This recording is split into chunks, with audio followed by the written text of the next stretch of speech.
hard to comprehend that anybody takes it seriously. It's a case of terminal myopia. And so to me, it's an issue at every level. It's personal, it's about our children, it's about ourselves, it's our communities, but it's about the larger enterprise that humanity is part of. And it really couldn't be more important. And the principles that I know you embody in the schools are exactly the right ones. It seems to me that that's what this is about. But there isn't a single way to do it. As you said, there's no one perfect school, there's no one particular way to do it. Circumstances vary, but there's some principles. It's about conditions, it's about having a holistic view of humanity, of how children's growth and potential, recognizing the power of teaching, and recognize that you need to get these balances right, and that we can do it. But it couldn't be more important that we get on and do it. A lot of it has been articulated by Ken, but what I would like to say is in terms of my experience of school, I went to school only when it was absolutely necessary. I had very innovative ways of staying away from school. Because right from my childhood, one thing that somehow got stuck in my head was, if someone is saying something which means something to them, however simplistic or stupid it is, I'm willing to pay full attention. But if someone is saying something which doesn't mean a damn thing to him or her, but it's some big stuff, I am not interested in that. Because if you're not interested in that, why should I listen to something that you're not interested in? So essentially, this instruction business comes from this. When you think you need to instruct somebody, you have assumed that those whom you instruct are of a lower intelligence than yourself, which is a serious mistake. There is sufficient scientific data to show everybody, every one of us over 30 years of age are not as intelligent as a 6-year-old child who's just come into the school. There's substantial proof to show that. Only reason why we are looking out to be smart is because we have information and the child does not have information. So we're just showing off this information in the form of instruction. If we bring the teacher training process, completely take away this word instruction and bring inspiration and transmission as a way of life for the teachers, every school system could become a fruitful process, whatever the thing, because I don't believe we can transform all the systems around the world. But in some way, if we bring inspiration and ability to transmit whatever really matters to them, then a child would sit up and listen, for sure. As a part of this, in our schools, we made it, our school is a 7-day school. There's no holiday and no weekend. This may be shocking for America because thank God it's Friday is the philosophy. If one knows the joy of learning, I don't say why would they want to take a break. Well, activity needs to be adjusted according to, the child's ability to do things. So, in a month we have 4 to 5 activity days which are not determined. It's always a surprise for a child. The child will never know when is the activity day. Today when they come, today could be activity day. Suddenly tomorrow you come, again it's an activity day. Next 15 days it's continuous academic day. But academics are very well woven with arts, music, everything to such a point. I found that when they come to… in India system, I don't know, it's the same here probably, they do first 10 years from first standard to 10th standard, and then there's 11, 12, which is like a pre-university kind of thing. Once they come to 11, 12, they all want to get into professional colleges. In India, you don't get into a professional college unless you have 99.5%. Okay? The Delhi University has the legend of refusing children who got 100 out of 100. Okay? Where are they supposed to go? I don't know. They got 100 and they refused because there's no space for them. So, this Marx madness will catch up and the parents will go on overdrive and we have spent 10 years bringing art, music, culture into their lives. Everything will be dumped and just mathematics and science is being done, whether they like it or they don't like it. So in the last 2 years, I made this 11, 12 into 3 years.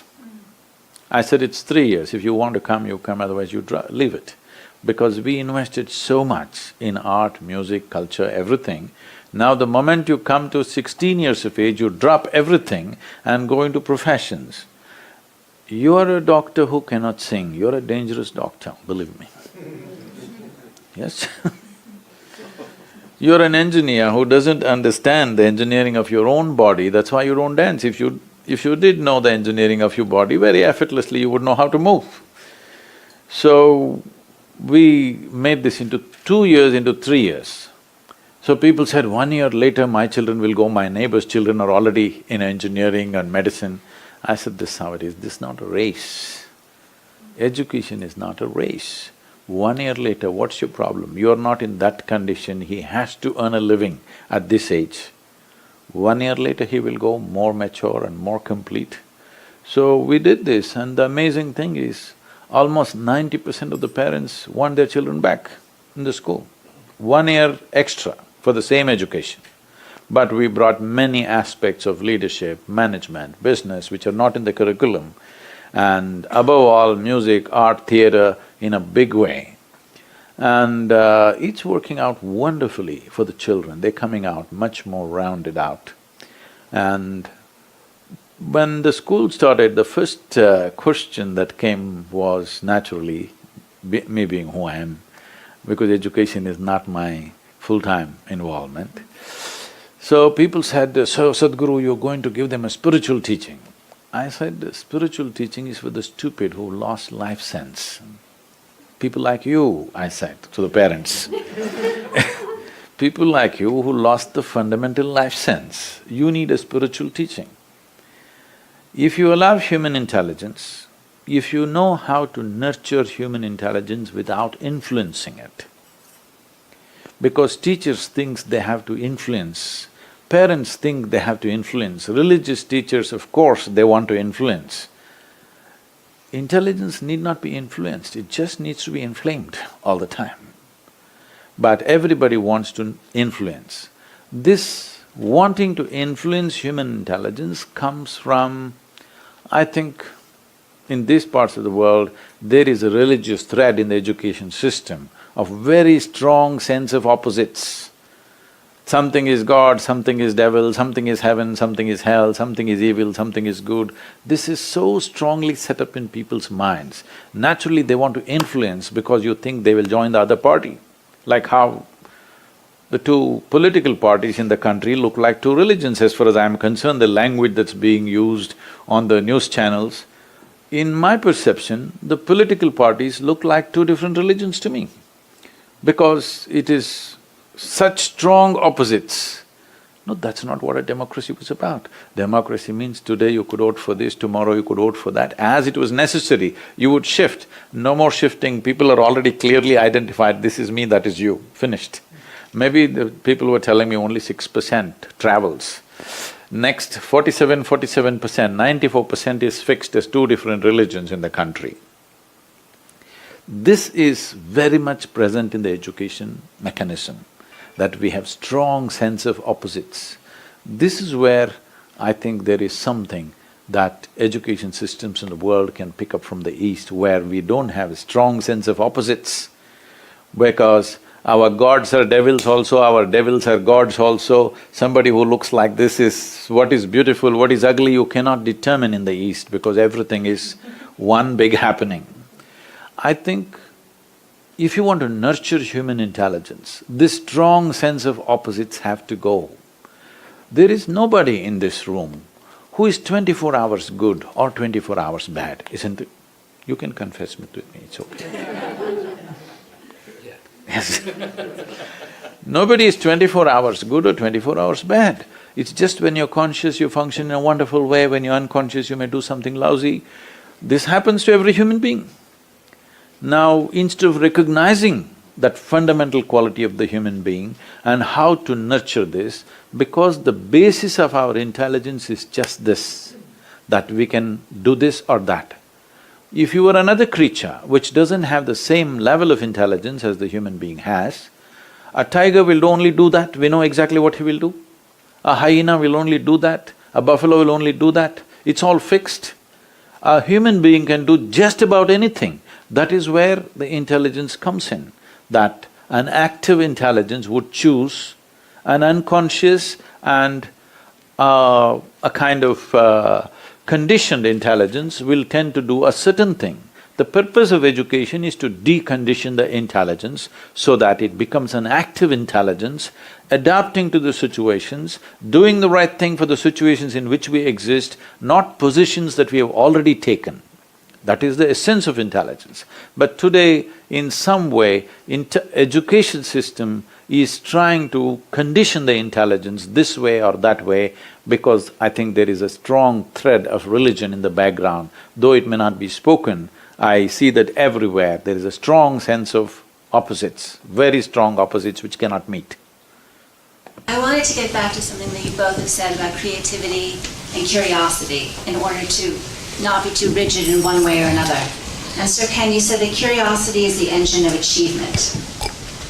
And so I'm wondering what happens to our curiosity as we grow older, and how do we get it back and sustain it? And how do we keep, I mean, you both have different methods for reaching this, but in terms of… People are blind dating out of curiosity. That's one reason.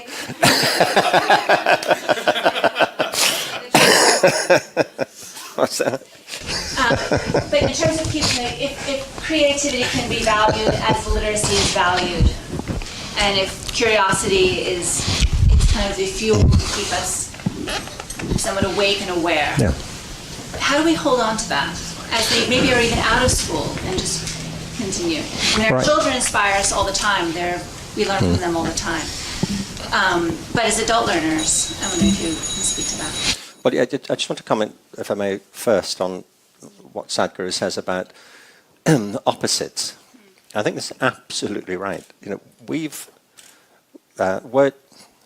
the Western rational view is very much that thinking is a process of making distinctions. It's what the whole logic enterprise is about. You know, it's this, it's that, it's fine chopping, seeing differences between things, and making things into categories. I remember writing, you know, the whole, and it's been a brilliant success in all kinds of ways. I'm not saying it's been without its benefits, of course not. We live off the fruits of rationalism all the time. But a really good example to me is this, the whole taxonomic process that developed in the 18th and 19th centuries in the natural world gave us an amazing system of classifying natural things into genus and into species and subspecies. Linnaeus spent a long time figuring out all these different classifications, and if you go to a natural history museum, you see all of this at work. You know, if you go into a natural history museum, you can go into a room, and I've done this, that's got nothing but butterflies in. And it's very impressive. You see all these butterflies in cases against the wall, pinned to the back, dead. You know, but all in species. You know, the big ones at the top, small ones down at the bottom. Go to another room, you see the beetles, not the beetles, other beetles, all classified. And it's a very interesting way to think about it. It's a way of studying these things. But if you leave the Natural History Museum and go into the countryside, you don't see all the butterflies flying in formation with the big ones at the front and the small ones at the back, and the beetles all in some separate part of the field keeping their own company. In actuality, in life, these things all mixed up with each other. They pollinate the environment that they all depend upon. That's the principle of economy. It's about relationships. It's not about separate categories. And, for example, you know, in schools we divide the arts and the sciences. But it's just a device, because in the world, all the scientists I know are deeply affected by aesthetic interests. Look at the work of engineers. Look at I mean, I was want to ask you later, if we have time, about dance. I'm a big advocate for dance, and in most school systems, dance is out of the picture entirely now, because we need to spend more time on math. And I think dance is as important as math. But it's not separate from it. These things are integrated. You know, you can talk about your liver and your kidneys as separate entities, but they only function together. It's the only way it actually makes sense. You know, if you take your liver out and put it on the table, it's not doing a very good job at that point. You know, is there something wrong with my liver? Yes, there would be. It's out of your body now. It's about how these things connect that matters so much. So I think, you know, the better way is to see that thinking is also about making relationships and making connections and not seeing separation. So we end up, for example, in school saying, are you an artist or are you a scientist? Is it going to be this or is it going to be that? It doesn't have to be a choice. So when I talk about creativity, I often ask people, I mean, I ought to get a life ready, but I do ask people how creative they think they are, you know, large groups. And it's interesting to me how many people who are creatives, so to speak, will also say they're not really very smart, or people who think they're intelligent will say they're not very creative. And actually, creativity and intelligence aren't separate. They are functions of the same thing. Creativity is about having fresh ideas, and that's a function of intelligence. So when I say creativity is important as literacy, it's not separate from it. But creativity seems to me to be the hallmark of human intelligence, however describe it. You know, that and there's something prior to it, which is imagination. Imagination is the power to bring into mind things that aren't present. Creativity is putting that to work in some way. But the best evidence of the power of human creativity is that we all create our own lives. You know, every human life is a unique achievement. There have been 100 billion people, we think, on the planet in the past 150, 200,000 years, and every single life has been different. Every one, because you create your life. Unlike most other creatures. And human beings don't live as other creatures seem to, only in the direct physical world. We live in worlds of ideas and beliefs and values and cultural practices and traditions. And we human beings invented virtual reality long before Oculus. You know, we all live in virtual worlds. It's what the great cultural conflicts are about, when people's conception of the world come into conflict like this. The great religions tearing each other apart over ideas. And cultivating creativity and curiosity seem to me to absolutely be paramount, and it's the starting point of education. You have to help people to see that many things we think are provisional, they're contingent, they can be changed, we can think differently. We don't need to be trapped into our own biography. We can recreate ourselves if we wish to, and that's what, as I understand it, a lot of this work is about. It's giving people another sense, another realm of possibilities that they can come to occupy and inhabit. But it begins by enlivening the capacity to ask questions, the sense of intrigue about the world around us. And it's that gets killed in schools when it comes down to direct instruction, testing and multiple choice, bubble tests. It's the very thing that should give life to education that we kill off at the bottom. This is so wonderful. I don't feel crazy when I listen to you too. I think there's a couple things. You know, this idea of, you know, you have someone like each of you. You know, I always think, I have 2 children, and I think, you know, if we raised each child like they were the found Dalai Lama, you know, they go to find the Dalai Lama in some country and say, or some village and say, you're the Dalai Lama, and they raise this child to think that they are this divine person. If we were to revere and raise each child in that way, I think, thinking they were the next whatever, don't you think that would completely change the way? In other words, what you said earlier about how we look at kids and we think we know so much more, but really, you know, I think we're here to serve them. Yeah, but if you had too many Dalai Lamas, what would you do? Well, there'd be a lot more peace on earth, I think. No. Maybe. The thing is, I know this is a common word used in this part of the world about raising children. You can't raise children, you can raise cattle. You can't raise children. This is an idea you must give up. Children grow up, as Ken pointed out in the beginning, you can only create a conducive atmosphere. They grow up. It doesn't matter, you have 2 children, how old are they? One is almost 7 and one is 9. Okay, you will see as they grow. Though it is the same genetics, same food, same homes, maybe same school, you will see one will go like this, another will go like that, because there are different ways to perceive the same thing. The receptivity in our mind is of different ways.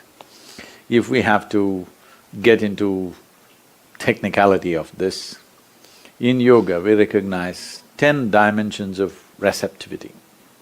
I'll talk about 5 because the other 5 are too esoteric. These 5 are referred to as centers of sleep, centers of memory, centers of imagination, centers of right perception, centers of perversion. It is there in all of us. If it comes something, let's say the same information or a same aspect comes to all of us right now. Somebody is little sleepy mode, some of them are, little sleepy mode, they will perceive it one way. Somebody is deep into their memory of whatever their experience of lives are, they will perceive it one way. Somebody is in a heightened state of imagination, they will perceive it one way. Somebody is in a state of equanimity, they will perceive it one way. Somebody has taken extreme positions of right or wrong, they will perceive it another way. So whatever I may give you, depending upon from which center you receive, accordingly it becomes that. So you may have 2 children, same home, everything same, all input same, but one will go like this, one will go like that, because every moment how they're receiving what is coming their way. So now, the important thing is, as I said earlier, when you say picking up a young child and saying, you're the Dalai Lama, you're the spiritual teacher, with all due respect to the institution of what it is, I'm saying you're trying to influence them powerfully. An intelligence should not be influenced. An influenced intelligence is a dangerous intelligence. An intelligence which is on but not influenced will always be a solution. An intelligence which is profoundly influenced by this or that is always a divisive intelligence. It is me versus you, it will become. Strong sense of rights and wrongs, strong sense of this is it or that is it, will always create conflict, however good it may look to you. See, right now, I'll take an extreme example, an example you're not supposed to speak in America. For example, right now there is an Islamic state.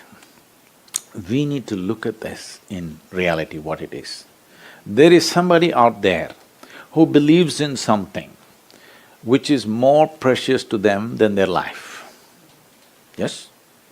When a man is willing to die for something that he believes, you have to at least recognize he's genuine, all right? There is no better proof. But the result of that, what horrendous things happen is another thing, okay? The consequence of that firm belief is another thing. But you have to appreciate, this man believes that there is something that he believes in which is far more precious than his own life. When I say life, I want you to look at this, whether it's an ant or an elephant, whatever life you take, every life holds its own life of highest importance. You try to catch a little ant does not think, oh, I'm just a little ant, let me die. He does everything possible to live. This is the nature of life, that is so for a human being also. This life is precious for this life, but I'm willing to throw this away for something that I believe in.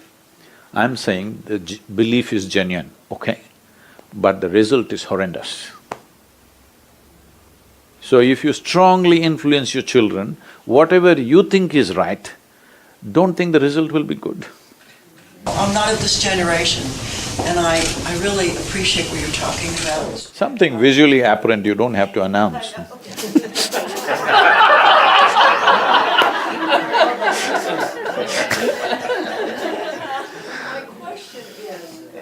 But I am more ancient than you can see. My question is, in listening to both of you, I was wondering why the economic